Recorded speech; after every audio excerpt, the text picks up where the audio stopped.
E quando eu chego no Brasil e eu vejo uma turbulência, eu vejo uma inquietação, a turma perguntando demais para nós. Quem é Valnice Milhomens? O que ela ensina? Como é que são os seus ensinos? E também a teologia da prosperidade tomando corpo aqui no Brasil, né? Aí eu fui atrás, eu fui pesquisar. E na época eu tinha muita amizade com o diretor da editora Mundo Cristão, Mark Carpenter. Ele era muito amigo também do Paul Carden, com quem eu trabalhava na época, e foi um dos fundadores do ICP. Aí nós resolvemos fazer, olha, precisa fazer um livro. E eu comecei a pesquisar. E eu fiz uma coisa que nunca alguém tinha feito ainda. Eu dei nome às pessoas. Então, logo na capa do livro já aparecia o Evangelho. Esse aqui não, mas tinha um, né? Tinha no outro lá, tinha. né? Não, aqui tem. Esse aqui tem. Vou ler.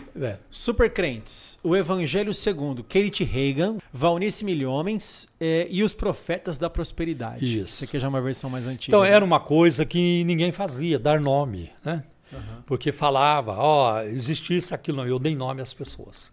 Então eu cito muitos nomes. Eu cito o nome do R.R. Soares, do Kenneth Hagin, Kenneth Copeland, David Young Cho, ou Davi Young Cho.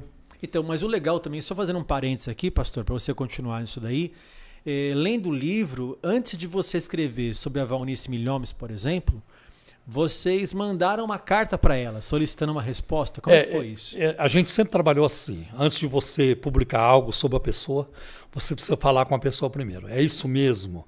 Essa é a sua posição? E eu fui eu procurei falar com a Valnice várias vezes, e na época o escritório dela era lá na Pompeia. E o Joaquim de Andrade, ele ia comigo. Nós estávamos juntos nessa época já, no ICP. Então eu sempre ia com o Joaquim, né? Talvez houvesse até uma terceira pessoa, mas o Joaquim está sempre comigo. E quando eu chegava lá no Ministério da Valnice, ela dizia, olha, ela não vai conversar, ela não tem interesse em conversar. Então, depois que eu tentei, mandei uma carta para ela, que ela nunca respondeu. Ela recebeu a carta, porque eu tenho um documento do correio que prova isso, mas ela nunca quis responder, né? Aí publicamos o livro. Depois teve uma reunião muito importante da Vinde, o ministério do pastor Caio Fábio na época, algum tempo depois da publicação dos Supercrentes. Foi um encontro da Vinde no Hotel Guanabara, no Rio de Janeiro, e eu fui para o encontro. E a Valnice também estava lá, né? Isso já depois de publicado o livro. Depois de publicado. O livro já estava causando... E eu estava assim, viajando pelo Brasil todo, sem sossego. Eu chegava a falar 8 horas por dia. Então, era em Brasília, era no Rio Grande do Sul, era em Vitória, Rio de Janeiro, Natal, Manaus. O povo não dava sossego. Eles queriam saber mais sobre a teologia da prosperidade. Então, eu viajei muito e dei muita palestra, ao ponto de ter um burnout, né? De precisar dar uma parada. Então, lá no encontro da EVB, a Associação Evangélica Brasileira, ou Vinde, a Valnice me cumprimentou. Eu a cumprimentei, porque eu não tenho raiva de ninguém, e ela disse, Pastor Paulo, eu respeito muito a unção de Deus na sua vida. Falei, Valnice, eu a considero minha irmã em Cristo. E eu considero você minha irmã em Cristo. Aí sabe o que ela falou? Mas as informações do livro estão erradas. Falei, Valnice, eu documentei tudo. Até a data que você marcou para a volta de Cristo, em 2007, eu documentei. Ela deu um pulo. Eu nunca falei isso. Falou sim, Valnice. Tem um vídeo seu, lá que você, no seu programa na TV Bandeirantes, de 2 horas este vídeo, onde você desenvolve o pensamento, você desenvolve a sua ideia, o ensino. Não é nada tirado fora de contexto. E você usa a Guerra dos 6 Dias, a Guerra de 67 lá de Israel. Olha, não passará essa geração sem que tudo isso aconteça. Uma geração, ela dizia 40 anos, 67 com 40, 2007. E você usa o número 17, porque você disse isso em 1990.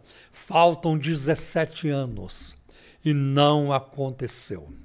O tempo é o grande inimigo do falso profeta. O tempo não perdoa.